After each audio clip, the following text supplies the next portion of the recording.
Hello everyone, welcome to my channel. तो भाई अब हम बात करते हैं हमारे नेक्स्ट टॉपिक की। तो नेक्स्ट टॉपिक जो है वो है हमारा लैरिंक्स। ठीक है, तो सबसे पहले हम देखेंगे लैरिंक्स के अंदर हमारी पोजीशन क्या क्या कैसे होती है।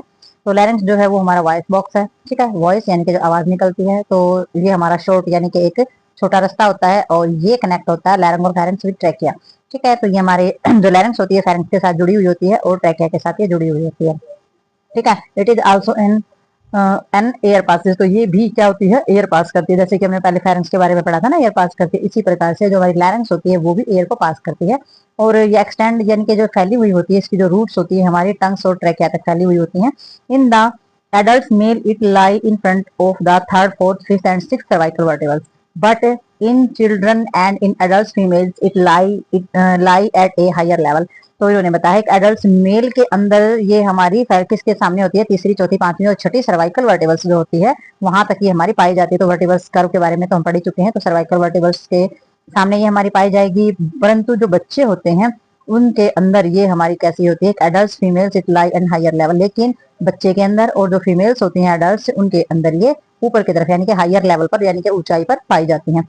Eight puberty the males larynx grow rapidly than females larynx. तो प्यूबर्टी के समय पर जो मेल की जो लैरिंक्स होती है वो ग्रो करती है फीमेल्स के बजाय। ठीक है, तो नेक्स्ट इसमें आ जाता है हमारा structures associate with the larynx. तो इसमें हम सबसे पहले अपना स्ट्रक्चर्स देखेंगे। तो स्ट्रक्चर्स के अंदर हमारा क्या दिया इन्होंने कि भाई हाइयोड बोन जो होती है उसकी सुपीरियरली हिस्सा है, यानी कि ऊपर वाला जो हिस्सा होता है हमारा लैरिंक्स का, वहां पर हमारी हाइयोड बोन्स की रूट और टंग्स जो होती है उसकी रूट्स पाई जाती हैं। ठीक है, इनफीरियरली यानी कि नीचे की तरफ क्या पाया जाता है हमारा लैरिंक्स के, ये हमारी कंटिन्यू यहाँ पर क्या पाई जाती है, ट्रैकिया। यानी कि जो हमारी लैरिंक्स होती है उसके नीचे ट्रैकिया जुड़ी हुई होती है। और इंटीरियरली यानी कि आगे की तरफ क्या पाया जाता है, आगे की तरफ हमारी जो मांसपेशियां होती हैं वो अटैच होती हैं और हाइयोड बोन और जो नेक की जो मसल्स होती हैं वो आगे की तरफ जुड़ी हुई पाई जाती हैं। पोस्टीरियरली यानी कि जो पीछे वाला हिस्सा होता है उसमें हमारी लैरिंगोफैरिंक्स थर्ड, सिक्स्थ सर्वाइकल वर्टिबल्स जो होती है वहां तक पाई जाती है। यानी कि जो पिछला हिस्सा होता है उसमें तीसरी, चौथी सर्वाइकल वर्टिबल्स जो होती है हमारी फेरेंक्स की जुड़ी हुई होती है पीछे की तरफ। नेक्स्ट लेटरली यानी कि जो साइड में होती है, जो हमारी जो मतलब तिरछी दिशा में होती है, उसमें हमारे थायराइड ग्लैंड्स के लोब पाए जाते हैं। तो ये था हमारा structure associated with the larynx. तो हमारी जो लैरिंक्स होती है वो किस तरीके से हमारी पाई जाती है। तो नेक्स्ट देखते हैं हम इसमें। तो भाई आगे देखेंगे हम इसका स्ट्रक्चर। तो स्ट्रक्चर्स में देखेंगे कि भाई जो हमारी लैरिंक्स होती है वो किस किस से मिलकर बनी हुई होती है। तो सबसे पहले आ जाता है इसमें हमारा कार्टिलेज। तो कार्टिलेज जो होता है वो फॉर्मड बाय द कॉन्डलेट सेल्स। ठीक है, तो इस कार्टिलेज के अंदर जो है वो हमारे कॉन्डलेट सेल्स जो है वो पाए जाते हैं। और ये डिफरेंट शेप के सेल्स होते हैं, यानी कि एक ही शेप के सेल्स नहीं होते हैं, अलग अलग शेप इनकी पाई जाती है। और ये हेल्प करते हैं attachment with the help of the ligaments and membranes. तो ये हमारी किस चीज में हेल्प करेंगे, हमारे लिगामेंट्स और मेम्ब्रेन्स को अटैच करने में, यानी कि एक दूसरे को जोड़ने में मदद करते हैं। लैरिंक्स से जो है contain 9 cartilage of which 3 are unpaired and 3 paired. तो इसमें जो कार्टिलेज होते हैं 9 कार्टिलेज होते हैं, 3 तो होते हैं हमारे सिंगल और 3 होते हैं हमारे पेयर में। ठीक है, तो ये हमारे कार्टिलेज इसके अंदर पाए जाते हैं। और अनपेयर्ड कार्टिलेज हमारे कौन कौन से होते हैं, यानी कि जो सिंगल कार्टिलेज हमारे होते हैं, सिंगल कार्टिलेज एक थायराइड्स, एक कॉर्कोइड्स और हमारा एपिग्लोटिस। तो ये जो कार्टिलेज होते हैं ये हमारे सिंगल पाए जाते हैं, यानी कि पेयर में नहीं होते हैं। और जो हमारा थायराइड कार्टिलेज है ये हमारा कैसा होता है, ये अनपेयर्ड कार्टिलेज हमारा होता है। ठीक है, और ये वी शेप का पाया जाता है और ये हमारा large in males than females. तो ये हमारा मेल्स के अंदर जो है बड़ा पाया जाता है, फीमेल्स के अंदर कम बड़ा होता है, यानी कि छोटा होता है। It is made up of hyaline cartilage. और ये हमारा हाइलाइन कार्टिलेज के द्वारा बनाया जाता है और इसको क्या बोलते हैं, एडम एप्पल्स बोला जाता है। यानी कि आप डायग्राम जब देखोगे लैरिंक्स फेरिंक्स का तो वहां पर एडम एप्पल नाम का एक एरिया होता है, जैसे थायराइड्स मेम्ब्रेन्स और एडम एप्पल्स को बोला जाता है। और ये कनेक्ट होता है हमारा thyroid cartilage with the hyoid bone. और थायराइड कार्टिलेज जो होता है वो हमारी हाइयोड बोन से जुड़ा हुआ होता है। तो अगर आपने बोन का लेसन किया है और आपने अगर ग्लैंड्स का लेसन किया तो आपको डेफिनेटली समझ में आएगा कि कैसे कहाँ जुड़ा हुआ होता है। इसलिए हर वीडियो को आपने बड़े ही ध्यान से देखना है। तो नेक्स्ट देखते हैं इसमें।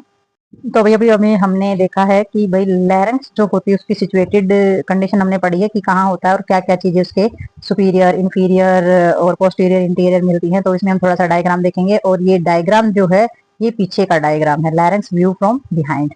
ठीक है, तो ये पीछे का डायग्राम है, यानी कि लैरिंक्स जो है होती है वो पिछली साइड से किस तरीके की दिखाई देती है। तो फ्रंट का भी देखेंगे आगे, पहले ये था तो ये आ गया। तो इसमें हमारी सबसे पहले देखेंगे हाइयोड बोन। अभी अभी हमने कार्टिलेज के बारे में पढ़ा है। हमारी जो हाइयोड बोन होती है ये हमारी हाइयोड बोन होती है दोनों साइड। ये हमारा एपिग्लोटिस होता है, एपिग्लोटिस इसको टेटवा हम आम लैंग्वेज में बोल देते हैं। तो ये हमारा एपिग्लोटिस है और ये आ जाती है हमारी थायराइड मेम्ब्रेन है पूरी की पूरी, ये थायराइड कार्टिलेज है हमारा। और ये हमारी एरेटेनॉइड कार्टिलेज हैं, दोनों साइड ये हमारे कार्टिलेज होते हैं, और ये हमारी कॉर्कोइड एनेटॉइड लिगामेंट्स होते हैं। ठीक है, तो ये देख सकते हैं, ये हमारे ऊपर ये साइड में है, ये कार्टिलेज है, ये हमारे जो पतली पतली सी जो लाइन है ये हमारे लिगामेंट्स हैं। ठीक है, तो लिगामेंट्स कई बार बहुत ज्यादा इंजरीज होती है तो लिगामेंट्स टूटते हैं, तो ये हमारी बहुत ही बारीक चीज दिखाई यहाँ पे, ये जो डार्क लाइन आपको दिखाई दे रही है ये हमारे लिगामेंट्स होते हैं। ठीक है, और ये हमारे कॉर्कोइड्स कार्टिलेज होते हैं यहाँ पर, और ये हमारा पोस्टीरियर एक्सेप्टेंस है, और ये हमारी ट्रैकिया यहाँ पर नीचे की तरफ आ जाती है। तो ये जो टोटल व्यू है हमारा, ये हमारा क्या है, ये हमारा लैरिंक्स का पीछे वाला हिस्सा है। तो इस तरीके से हमारे कार्टिलेज और हमारी मेम्ब्रेन्स पाई जाती हैं। तो नेक्स्ट डायग्राम में देखेंगे हम फ्रंट व्यू इसका। तो वही इसमें हम देखेंगे फ्रंट व्यू में हमारी जो लैरिंक्स है वो कैसी दिखाई देती है। तो सबसे पहले इसमें देखेंगे एपिग्लोटिस। ठीक है, तो एपिग्लोटिस का जो पार्ट होता है वो मेल में ज्यादा बड़ा होता है फीमेल्स की बजाय, और साफ जो है वो दिखाई भी देता है बाहर से। और ये हमारी हाइयोड बोन इसके अंदर होती है। सुपीरियर जो हमारा थायराइड कार्टिलेज होता है, ये देख सकते हैं यहाँ पे, यही चीजें हमने बिहाइंड यानी कि इसके पिछले हिस्से की भी अभी देखी थी। और ये हमारा थायराइड लेमिना हम इसको बोलते हैं, थायराइड कार्टिलेज हम इसको बोलते हैं, क्योंकि ये है हमारा थायराइड ग्लैंड्स इंफीरियर, और हमारा थायराइड कार्टिलेज ये हमारा दिया गया, ये हमारे कार्टिलेज यहाँ पर है, और ये हमारी यहाँ पर आ जाती है अंदर की तरफ मेम्ब्रेन। ठीक है, और कॉर्कोइड से हमारे लिगामेंट्स हैं, कॉर्कोइड कार्टिलेज हैं, ये सारे के सारे हमारे यहाँ पर आ जाते हैं। नैरो हमारे जो इंटीरियर एसेप्ट्स हैं वो भी हमारे यहाँ पर आ जाते हैं, और ये आ जाती है हमारी ट्रैकिया। तो आप देख सकते हैं कि लैरिंक्स जो है वो पीछे से किस तरीके से दिखाई देती है और आगे से किस तरीके से दिखाई देती है। तो आप देख सकते हैं कि थायराइड जो है नोच जो है, थायराइड नोच का मतलब होता है कि यहाँ पर जो नोक निकली हुई है वो थायराइड नोच हमारी बोली जाती है। तो ये सारा का सारा हमारा थायराइड ग्लैंड्स का पार्ट हमारा आ जाता है, हाइयोड बोन का इधर आ जाता है, एपिग्लोटिस यहाँ आ जाता है, और वो जो हमने देखा था वो हमारे बैक साइड थी। ठीक है, तो नेक्स्ट उसके बारे में डिस्कस करते हैं हम आगे। तो भाई अब हम जानेंगे एपिग्लोटिस के बारे में, क्योंकि एपिग्लोटिस से हमारा जो पार्ट होता है वो बहुत बार एग्जाम में आता है, 2 नंबर में या 5 नंबर में आ जाता है। तो छोटा सा ही टॉपिक है इसके अंदर एपिग्लोटिस के बारे में। तो एपिग्लोटिस जो होता है ये हमारा पेयर्ड कार्टिलेज होता है। ठीक है, पेयर में ये पाया जाता है, और ये जो प्रेजेंट होता है ये टंग के वो यानी कि हमारी जो जीभ होती है उसके ऊपर ये पाया जाता है, और ये लिफ शेप में ये कार्टिलेज होता है, इनके पत्ते के जैसा आकार इस कार्टिलेज का होता है। और जो अपर पार्ट का जो बॉर्डर होता है हमारा, लोअर पार्ट इन पॉइंटेड, तो अपर पार्ट जो होता है वो हमारा चौड़ा होता है, और नीचे वाला जो होता है वो हमारा थोड़ा सा पॉइंटेड यानी कि नुकीला पार्ट इसका होता है। तो सामने से देखा होगा एपिग्लोटिस जो हमारा टेटवा होता है, तो सामने से नुकीला जो हड्डी होती है वो निकली हुई हमारी पाई जाती है। तो इट्स लिफ एंड इज फ्री, और इसका जो लिफ वाला जो पार्ट होता है वो फ्री पाया जाता है। दिस मूव अप ड्यूरिंग सॉलिंग, और ये क्या करता है, ये मूव करता है जब हम कुछ भी निगलते हैं खाते हैं, तो ये मूव करता है हमारा। और मूव करने का मतलब क्या होता है, लैरिंक्स को ढकने का काम करता है। और ये क्या, this is made up of elastic cartilage के द्वारा ये हमारा बना हुआ होता है, और इसकी जो लाइनिंग होती है सर्टिफाइड सर्कुमेसिस एपिथेलियल्स के द्वारा ये बना हुआ होता है। इट्स प्रिवेंट फूड और liquid from the entering the trachea. तो इसमें ये किस किस तरीके का काम करता है, ये काम करता है कि कोई भी फूड या लिक्विड होता है उसको ट्रैकिया के अंदर एंटर करने में रोकथाम करता है। तो ये इसकी प्रिवेंटेबल फंक्शन होता है कि वही कि ट्रैकिया के अंदर कोई भी फूड पार्टिकल्स या कोई भी लिक्विड पार्टिकल्स नहीं जाने देता है। अगर इस तरीके से हमारा होता है तो तुरंत हमें दिक्कत आती है। तो ये हमारा होता है एपिग्लोटिस का फंक्शन। तो नेक्स्ट देखते हैं इसमें। तो वही नेक्स्ट हम देखेंगे वोकल कॉर्ड। तो वोकल कॉर्ड हमारी होती है जहाँ से वॉइस प्रोड्यूस हमारी होती है। तो सबसे पहले जानेंगे कि इसके अंदर जो है पार्ट कौन कौन से और कैसे होते हैं। तो हम एक एक करके जो पढ़ रहे हैं वो देखना आपने भी। एपिग्लोटिस जो होता है वो हमारा हमने देखा है एपिग्लोटिस की लैरिंक्स में किस तरीके से दिखाई देता है, और वोकल कॉर्ड के ऊपर जो हमारा होता है एपिग्लोटिस वो किस तरीके से दिखाई देता है। ठीक है, तो नेक्स्ट हमारा जो आ जाती है ये जो हिस्सा होता है ये हमारा वोकल कॉर्ड का होता है। ये वेस्टिबुलर फोल्ड है हमारे ऊपर से दोनों साइड से, और ये है हमारी ट्रैकिया। तो ध्यान से देख लेना है ट्रैकिया का पार्ट, क्योंकि अब जो नेक्स्ट टॉपिक होगा वो हमारा ट्रैकिया के ऊपर ही होगा। तो एपिग्लोटिक जो हमारे फोल्ड होते हैं ये होते हैं हमारे क्यूनिफॉर्म कार्टिलेज के द्वारा ये हमारे अटैच होते हैं, और क्यूनिकैलिटा कार्टिलेज जो है वो हेल्प करते हैं इनको जोड़ने में। तो 2 टाइप के कार्टिलेज इसमें काम करते हैं, और ये होती है हमारी वोकल कॉर्ड, और वोकल कॉर्ड हेल्प करती है हमें वॉइस को प्रोड्यूस करने में। ठीक है, और ये पाई जाती है लैरिंक्स के अंदर। तो नेक्स्ट देखते हैं इसमें आगे। तो वही नेक्स्ट है इसमें ब्लड सप्लाई। तो सबसे पहले देखेंगे कि हमारी जो लैरिंक्स होती है उसको ब्लड सप्लाई किसके द्वारा की जाती है। सुपीरियर लैरिंगल्स आर्टरी और इंफीरियर लैरिंगल्स जो आर्टरी होती हैं वो लैरिंक्स को ब्लड सप्लाई करते हैं।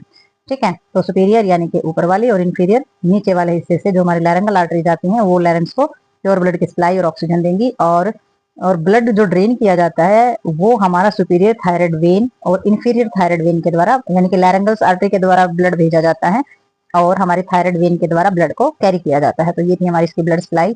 अब देखेंगे इसमें जो नर्व सप्लाई है वो, तो इसमें जो मसल्स, जो all the muscles of the larynx are the supply by the laryngeals nerve excepted of cricothyroid हमारे जो cricoid thyroids which of the supplied by the external laryngeal nerve. तो इसमें जो हमारी मसल्स होती हैं लैरिंग्स की, उनको जो लैरिंगल नर्व होती है उनके द्वारा हमारी जो सप्लाई है वो की जाती है। और ये एक्सटर्नल लैरिंगल्स नर्व जो है होती है हमारी internal laryngeals nerve supply mucous membrane से और अबो द लेवल, तो उसके जो ऊपर वाला लेवल होता है और जो वोकल फोल्ड्स होते हैं वहां तक सप्लाई की जाती है। और इसमें रिकरेंट लैरिंगल्स नर्व जो है वो सप्लाई होती है below the level of the vocal cord. तो लोकल कॉर्ड के जो हमारी वोकल कॉर्ड होती है उसके नीचे वाले हिस्से को जो फोल्ड होते हैं वोकल कॉर्ड के, जो हमने अभी भी डायग्राम में देखे हैं, तो नीचे वाले जो हिस्सा होता है उसको ये सप्लाई करती है नर्व। तो नर्व का तो पता ही होगा, नर्व हमारे मैसेज सप्लाई करने वाली चीजें होती हैं जो कि मैसेज को एक्सेप्ट करती हैं और मैसेज को भेजती हैं। ठीक है, तो नेक्स्ट देखते हैं इसमें। ये हमारी ब्लड और नर्व सप्लाई हो चुकी है इसमें, नेक्स्ट देखेंगे इसमें। तो भाई अब हम बात करते हैं लैरिंग्स के फंक्शन की। तो लैरिंग्स जो है वो हमारी काम क्या करती है, तो सबसे पहले हमारी जो लैरिंग्स है वो हेल्प करेगी स्पीच में, स्पीच यानी कि बोलने में। जो हमारी टंग है, गाल है, ठीक है, लिप्स वगैरह, उनको मॉडिफाई करेगी और क्या करेगी, साउंड को प्रोड्यूस करने में, वोकल कॉर्ड से जो साउंड प्रोड्यूस होती है उसके अंदर काम करती है ये। ठीक है, तो साउंड जो प्रोड्यूस हो रही है वो एयर जो है लंग्स से बाहर जा रही है, यानी कि लंग्स इसमें एक्सहेल्ड आउट द लंग्स। तो हमारी जो एयर होती है वो लंग्स से बाहर जाती है, तो वोकल कॉर्ड हमारी जो है इसमें हेल्प करती है। और टंग, चिक, लिप्स वगैरह है वो मॉडिफिकेशन के अंदर होता है, तब हमारी साउंड प्रोड्यूस होती है, यानी कि हम बोल पाते हैं। तो नेक्स्ट इसमें जो दिया गया है protection of the lower respiratory tract. तो हमारे जो लोअर यानी कि रेस्पिरेटरी ट्रैक्ट का जो नीचे वाला जो पार्ट होता है उसको किस तरीके से सुरक्षा प्रदान करती है ये, जब हम फूड एंटर करते हैं इनटू माउथ, जब हम अपने मुंह से भोजन को खाते हैं, तो inlet of larynx enclose by the जो हमारी एरियोपिग्लोटिक फोल्ड्स जो होते हैं, तो इसमें क्या हो जाता है, जब हम खाना खाते हैं तो लैरिंक्स के अंदर जो हमारे एरियोपिग्लोटिक जो फोल्ड्स होते हैं वो क्या होंगे, क्लोज हो जाएंगे, बंद हो जाएंगे। और फिर prevent the food blows from the entering the larynx. तो उसमें क्या हो जाएगा, जो हमारा खाना होता है वो हमारा एंटर नहीं करेगा लैरिंक्स के अंदर। In this way food enter the oesophagus and not the respiratory passage. तो इस तरीके से क्या होगा, जो हमारा खाना जो है वो ओसोफिगस यानी कि खाने की नली में चला जाएगा, रेस्पिरेटरी ट्रैक जो होता है वहां पर पास नहीं होगा। तो इसकी इस चीज की सुरक्षा प्रदान की है कि भी जो हमारा खाना है वो सांस की नली में नहीं जाएगा, जो खाना है वो खाने की नली यानी कि ओसोफेगस जो है उसके अंदर ही जाएगा। ठीक है, नेक्स्ट हमारा आ जाता है साउंड प्रोडक्शन। तो साउंड प्रोडक्शन में क्या हेल्प करती है, शुड हैव फॉलोइंग प्रॉपर्टीज। तो इसमें जो है साउंड की जो प्रॉपर्टीज होती है उसमें क्या करेगी, पिच। तो पिच में इन्होंने क्या बताया है कि we depend upon of the tension of the muscles, higher pitch of the sound of the produce when tension of muscles is increase, lower pitch of. तो इन्होंने बताया है कि जो हमारा जो पिच करने का यानी कि डिपेंड किस पर होता है, मसल्स की टेंशन पर डिपेंड होता है हमारा। ठीक है, साउंड जो है वो मसल्स की के अंदर टेंशन या प्रेशर लगा लो, ठीक है, तो उस पर डिपेंड करता है। हायर पिच होगा, ये बोल यानी कि बहुत ज्यादा तरीके से कोई चीज चुभेगी तो साउंड जो है तीखी प्रोड्यूस होगी, और अगर कम होगी तो उसमें कम हो जाएगी। यानी कि अगर हमारी जो मसल्स के अंदर टेंशन जो है जब इंक्रीज होगी तो साउंड की भी इंक्रीज होगी, और अगर नहीं होगी तो फिर हमारी साउंड भी इंक्रीज नहीं होगी। तो इस प्रकार से हमारी जो मसल्स के जो टेंशन होती है उस पर ये डिपेंड करती है, हायर पिच है या फिर लोअर पिच है। ठीक है, तो ये हमारा फंक्शन था। नेक्स्ट और भी है इसके फंक्शन, देखते हैं आगे। Sound of produce when tension of muscles is decrease. तो जैसे कि हम पीछे देख रहे थे इसमें, तो वही चीज है इसमें कि वही इंक्रीज होगी, अगर मसल्स के ऊपर टेंशन इंक्रीज होगी तो साउंड इंक्रीज होगी, और डिक्रीज होगी तो डिक्रीज होगी। तो वही इसमें है। रिस्पॉन्स दिखाया गया आगे। रिस्पॉन्स में इन्होंने बताया है कि there are lot of factor contributing in the production of sound. तो इन्होंने बताया है कि भाई बहुत सारे जो है फैक्टर कंट्रीब्यूट यानी कि योगदान देते हैं हमारे साउंड के प्रोडक्शंस के अंदर। तो कौन कौन से, शेप और साइज ऑफ नोज। तो हमारी नोज जो है शेप और साइज नोज का, माउथ का, फेरेंक्स का, और हमारा पैरानेजल्स जो साइनस होते हैं वो भी इसमें हेल्प करते हैं damping of the quality of the voice. तो तभी हमारी जो आवाज होती है, किसी की ज्यादा मोटी होती है, किसी की पतली होती है, कोई बिल्कुल नाक में बोलता है। तो इस तरीके से हमारी जो साउंड प्रोड्यूस होती है तो उसके अंदर बहुत सारे फैक्टर जो है वो कंट्रीब्यूट करते हैं साउंड के प्रोडक्शन के अंदर। ठीक है, तो नेक्स्ट इन्होंने बताया है वॉल्यूम। वॉल्यूम में क्या बताते हैं, the volume of sound depend upon the forces which of cord vibrate. तो इसमें क्या होता है, वॉल्यूम ऑफ साउंड में डिपेंड करता है हमारे कितना ज्यादा फोर्स लगा है और जो हमारी कॉर्ड होती है वो कितनी ज्यादा वाइब्रेट कर रही है। तो greater the force of the expired air more the cord will the vibrate and the louder the sound will be produce. अगर बहुत ज्यादा जो एयर का प्रेशर बहुत ज्यादा है, कॉर्ड के ऊपर बहुत ज्यादा प्रेशर पड़ रहा है, बहुत ज्यादा वाइब्रेट हो रही है, तो हमारी जो वॉइस साउंड है वो बहुत ही लाउडर यानी कि बहुत ही तेज साउंड निकलेगी, बहुत ही तेज साउंड जो है वो प्रोड्यूस होगी, बहुत जो आवाज है वो बहुत ज्यादा ऊंची निकलेगी। तो ये वॉल्यूम जो है वो किस पर डिपेंड करती है, हमारी जो फोर्स लगता है हमारी कॉर्ड जब जितनी ज्यादा वाइब्रेट होती है तो उतनी ज्यादा साउंड जो है तेज प्रोड्यूस हमारी होती है। ठीक है, तो ये थे वही इसके फंक्शन। तो ये हमारा टॉपिक होता है लैरिंक्स का कंप्लीट। तो इसे नेक्स्ट टॉपिक देखते हैं हमारा ट्रैकिया का। तो मिलते हैं नेक्स्ट टॉपिक और नेक्स्ट वीडियो के साथ, तब तक के लिए बाय बाय।